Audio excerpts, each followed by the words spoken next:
the Martyr's Path. Marcellus staggered into the abandoned cathedral, panting and wild-eyed.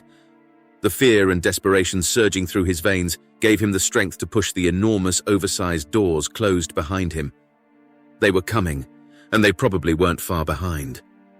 Marcellus's mind raced as he locked his eyes on the door and slowly backed away, anticipating the moment they would burst in and end his life. The once huge and ornate stained glass windows, which had bathed the great hall in vibrant light, were now nothing but shattered, jagged shards. They had once depicted the benevolence of the god emperor and his loyal sons, but never again would anyone be able to gaze upon their splendor. Fallen masonry and toppled statues lay in broken pieces across the central aisle. A few had come to rest atop broken pews where they had fallen, their forms now shattered and twisted. As he backed away, Marcellus stumbled over one such statue, that of St. Polone the Pious, and fell backwards onto the cold stone slab floor with a crash. He lay there for a moment, stunned and afraid, listening to the echoes of his own ragged breaths. Eventually, coming to his senses, he crawled, on his hands and knees, to a gap between two pews, where he curled into the fetal position and silently sobbed. For many years, Father Marcellus had served on the Imperial world of Vettage Alpha, tending to the faithful. He led sermons in a small church adjacent to one of the city's many manufactorums. It had been a simple but pleasant life. He often told his congregation of the evil that lay out there in the stars. And now that evil was here and intent on cruelty and murder. As the night stretched on, Marcellus heard screams in the distance, the sound of yet more innocents being butchered. Eventually he couldn't take any more, and he rose from his hiding place and began to walk through the cathedral, his footsteps echoing through the otherwise silent hall. A faint glow came from a stasis field on the distant main altar, but it only cast a dim light that was difficult to see by. Marcellus found a candle and lit it using a lighter from his satchel. The flickering candlelight cast long shadows across the ancient walls. The darkness around him seemed to press in from all sides, like tendrils of fear and despair that threatened to suffocate him in darkness and death. He placed the candle on the floor and squatted down next to the illusion of safety its fragile light offered. Checking himself for injuries, he was surprised to see that his white priestly robes were covered in blood. As he patted himself down, searching for a wound, Marcellus came to the grim realization that it wasn't his. Poor brother Julius, Marcellus thought, as tears welled in his eyes and rolled down his ash-covered face. Julius had been running beside him as they fled, with a dozen or so others, from a band of heretics. The heretics' bolters belched out savage booms that echoed over the chaos of the shouts and wails of the streets. One moment Julius was there, and the next he was gone, bursting like a crimson-filled balloon, leaving nothing but a sickening explosion of gore and the wretched scent of burnt flesh where he had once been. It had happened so fast. Julius hadn't even had enough time to let out a scream, a small mercy for which Marcellus was grateful to the emperor. In his panic, Marcellus had kept running and hadn't stopped until he reached the Cathedral of Enduring Devotion. He hadn't dared to look back to see what had happened to the others. He was too afraid he'd catch sight of the heretics again and collapse in despair. Just thinking of the abominations, clad in their obsidian black ceramite armor, adorned with all manner of garish and twisted symbolism of the profane, filled Marcellus with such fear that his legs felt weak, so he leant against a pew to steady himself. Suddenly, there was a loud bang from behind him. Marcellus jumped and let out a panicked whimper. He turned to face the source of the noise, holding the candle out in front of him like a talisman of protection. There was another bang, followed by a thud, hiss. The noise echoed from the altar, a distant cacophony that sent shivers down Marcellus's spine. With a pop, the noises ceased as abruptly as they had started, and the stasis field that glowed over the great altar winked out of existence. Marcellus's breath came in ragged, fearful gasps as he approached the altar to investigate. As he walked, the shadows cast by his flickering candle seemed to writhe and twist at the edge of his vision like malevolent spirits. The shadowy, obscured faces of the lofty statues he passed under seemed to gaze down on him in silent disapproval. Marcellus quickened his pace, his heart hammering in his chest as the darkness closed in around him, and he stumbled over some broken masonry. Then a jagged piece of twisted metal, that protruded from a broken statue, snagged on the corner of his robe. He tore it free with a piercing rip and carried on. He reached the steps at the foot of the large altar and cautiously went up. Once at the top, for the briefest of moments, all of Marcellus's fears and doubts were cast aside. His candle illuminated a small figure carved from wood of extreme age, its worn yet delicate features a testament to the outstanding craftsmanship of an unknown and long-dead artisan. As his eyes fell upon the effigy of the god emperor, the entire chamber was filled with a sense of peace and reverence. Marcellus fell to his knees, overwhelmed by the sacredness of the moment. Setting down the candle, Marcellus lowered his head and made the sign of the aquila, a symbol of faith and devotion to the god emperor of mankind. Only once had he been privileged enough to see an imperator iconus, and that had been from a great distance, when one had been carried in a grand parade sealed within a gilded coffer. To be in the presence of such a sacred artifact, so close he could touch it, felt almost sacrilegious. His heart raced, and his palms grew sweaty with a mixture of awe and guilt. Thousands of years ago, before the Emperor's Light had remade Vetige Alpha, it had been a brutal feudal world ruled over by a tyrannical high king that worshipped archaic ancestral idols.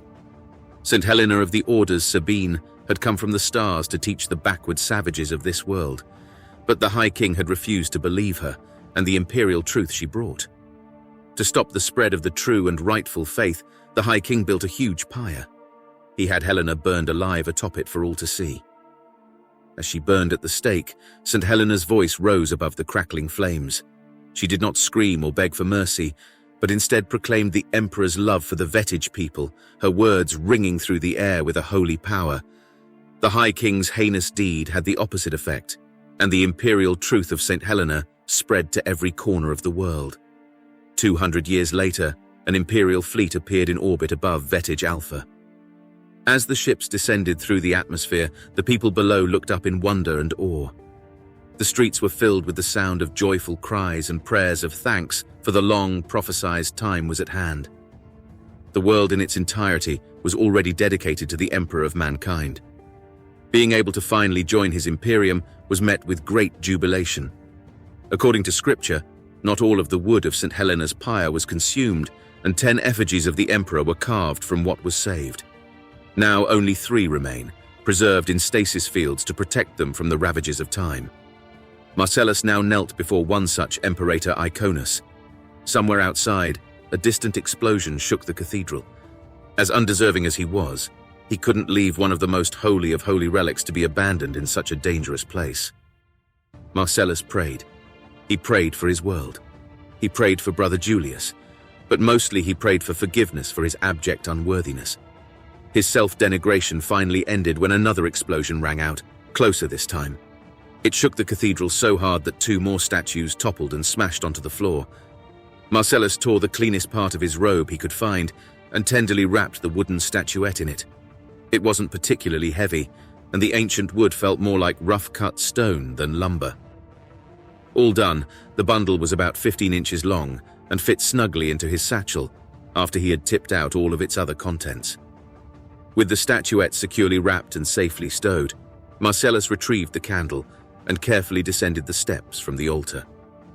Outside, the crack of bolter fire resonated around the ancient walls of the cathedral, a sound Marcellus instantly recognized, causing him to flinch with each boom. He knew he had to move quickly if he wanted to survive. He scanned the great hall and saw a small door beside a large organ. Marcellus rushed to it, blew out his candle, and with a deep breath, he stepped through into the darkness, leaving the temporary sanctuary of the great hall behind. Once his eyes adjusted to the darkness, Marcellus realized that the door led to a series of cloisters, each separated by a door like the one he had passed through. He moved as briskly as he could, spurred on by the echoes of bolter fire and shouting. His progress came to a stop when he came to a locked door that refused to yield despite his desperate shoves. He pulled frantically at the handle, but the door wouldn't budge.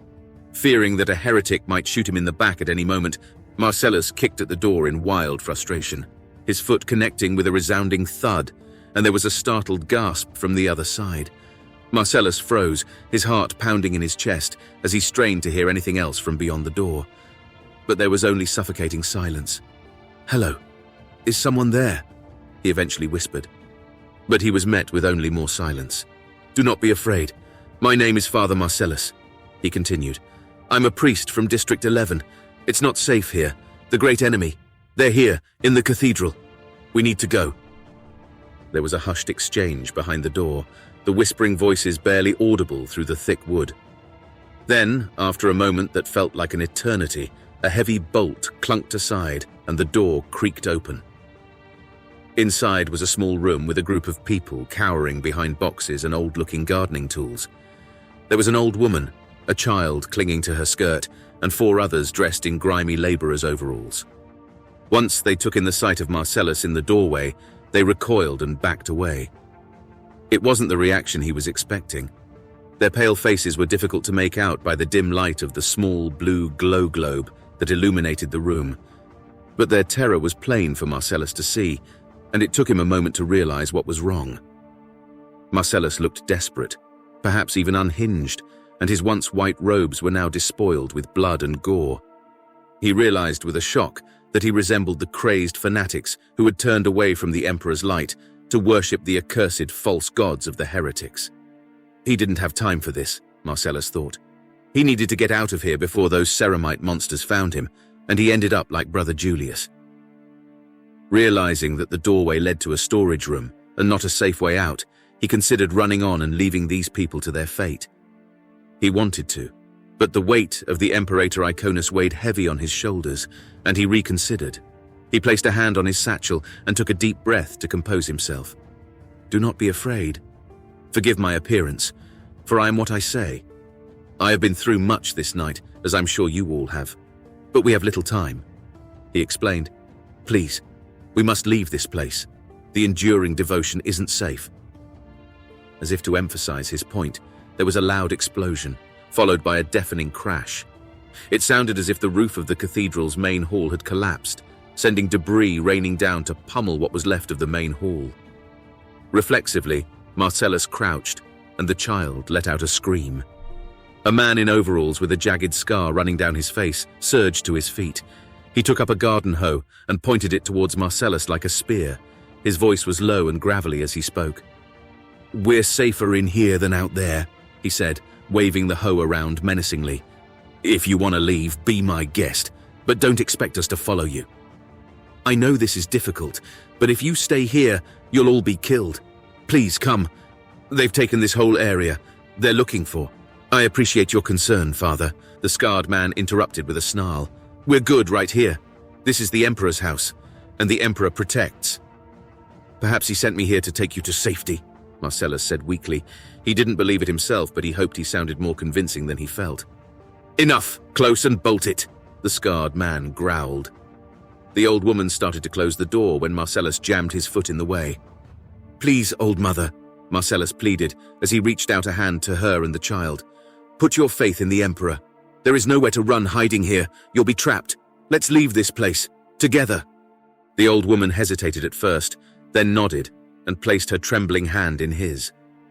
He gently pulled her outside, with the child following along behind her with 2 of the laborers. As soon as they were outside, the door was slammed shut with a bang of resounding finality. The heavy bolt was slid back into place, leaving them alone in the dark cloister. Marcellus's eyes flickered around. His chest felt tight, and a wave of uncertainty washed over him. People were following him now, but he had no idea where he was supposed to lead them. It was then that the old woman, sensing his dilemma, softly squeezed his hand, drawing his attention to her. The old woman's face was etched with deep lines, evidence of a long, hard life, but her eyes were alert and sharp. "There is a way out in the kitchens," she said in a dry and wheezy voice, pointing towards the direction they should go. "It's used to bring in the produce." Marcellus's heart lifted at the old woman's words. A small, grateful smile flickered across his face as he motioned for the group to follow him. As they approached the kitchen, Marcellus could hear screams, gunfire, and the sound of steel crashing against steel. The conflict was drawing closer, and every step they took seemed to bring it nearer. Marcellus knew they had to find a way out soon, or they would be trapped in the cathedral with no chance of escape. They reached the kitchen door, which Marcellus slowly opened. It creaked slightly as it swung inward, and Marcellus peered inside. The kitchen smelt of centuries of use, like an old drawer used to keep spices in, and looked to be in a total shambles. Pots and pans were strewn across the floor, and food was spilled everywhere. Suddenly, a figure holding a knife loomed out of the shadows towards Marcellus, who threw up his hands. As the figure stepped closer, Marcellus saw that it was one of the cathedral's cooks, a burly man with large muscular arms and a crooked nose that looked as if it had been broken more than once. The cook brandished the blade in a tight, white-knuckled grip. "Who's there?" he barked, his voice intimidating and suspicious. Marcellus stepped forward, his hands held up in a gesture of peace. "We're not here to cause any trouble," Marcellus said, trying to make his tone as calm and non-threatening as possible. "We're just looking for a way out." The cook hesitated, glancing warily between Marcellus and the group of survivors that filed into the kitchen behind him. Then he seemed to relax and lowered the knife. "Throne, what are you still doing here, Gert? Everyone else is gone," the cook said gruffly when he recognized the old woman. Gertrude shrugged with a wry smile. "You know me, always the slowest," she said. "We're getting out through the back." "Come with us. There's safety in numbers," Marcellus added quickly, his voice urgent. The cook reluctantly agreed with a nod. "Fine," he said. "Not much point staying here anymore." The six of them hurried through a door at the back of the kitchen, away from the fragrant room and down a long hallway. The hallway, so narrow they had to run single file, led to a garden area. It was a modest courtyard surrounded by high brick walls. 8 identical plant beds were arranged in neat rows, from which sprouted flowering vegetables that reached skyward on spindly green stalks, as if in homage to the 4 spiraling corner towers of the cathedral that pointed towards distant Terra, where the god emperor sat eternal on his golden throne. In the center of the garden, a fountain bubbled, flanked by a solitary stone bench. Despite Marcellus's frantic search, it seemed like this was a dead end, with no visible exit. "Where's the door? Where's the exit?" Marcellus panicked. "Well, there isn't one as such," the old woman explained wryly. "They normally toss the produce and stuff over the wall." "Then how do we get out through here?" Marcellus asked, his hope of a timely escape quickly evaporating like the morning mist in the midday sun. Gertrude motioned over to the weathered bench, and the cook hefted it up with gritted teeth, his muscles bulging under his tunic. With a grunt, he dropped it next to the wall, creating a makeshift step. "We'll hop over the wall," Gertrude mused, a hint of nostalgia in her voice. "We used to do it to spend a couple of hours in the city back in the day. That was a long time ago, so if you wouldn't mind giving an old woman a hand." The moment they realized there was a way out, the 2 laborers sprung into action, their movements fluid and swift. With muscles honed by years of hard toil, they sprinted onto the bench and vaulted over the wall, their bodies momentarily silhouetted against a distant explosion of ordnance somewhere in the city. Marcellus felt a surge of relief wash over him. "The Emperor provides all we need if only we have the wisdom to see it," Marcellus quoted, and once more made the sign of the Aquila.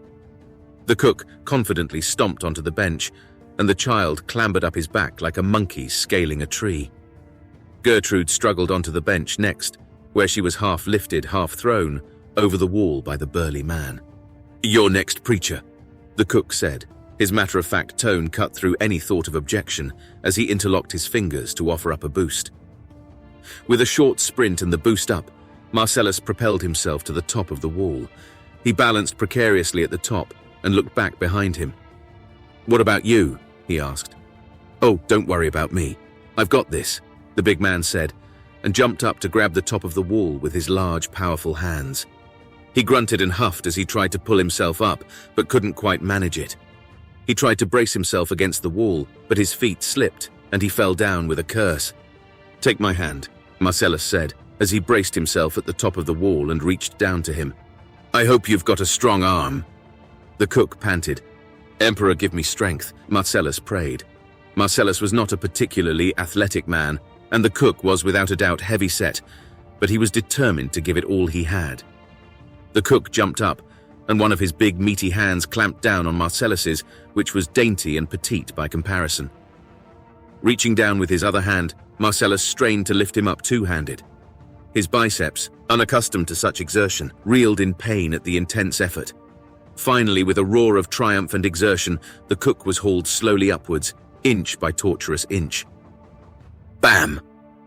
With a crack like thunder, the cook's body shattered in a crimson eruption of bloodied body parts that splattered in all directions. Marcellus felt the arm he was pulling tear away from what was left of the mangled torso, causing him to be propelled backwards off the wall. Time seemed to slow as he sailed through the air, the world spinning around him in a nauseating blur. His mind struggled to comprehend the horror of what had happened. Then, in a moment of jarring clarity, he caught a fleeting glimpse of an obsidian-black armored heretic in the cathedral garden. Then he was gone, out of sight, as Marcellus tumbled behind the wall and away from the gruesome scene. He hit the ground on the other side with such teeth-rattling force that the air was punched out of him. Marcellus struggled to regain his bearings. Everything looked fuzzy with white stars that popped and whizzed across his vision like sanguinalia fireworks. His ears rung with a high-pitched whine that drowned out everything else.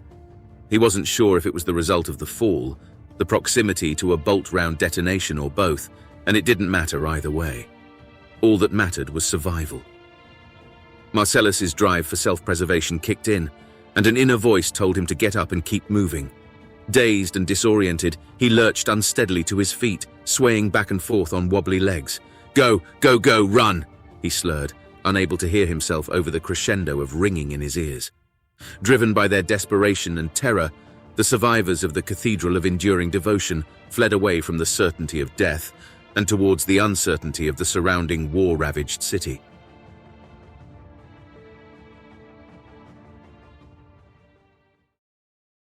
I hope you enjoyed the story.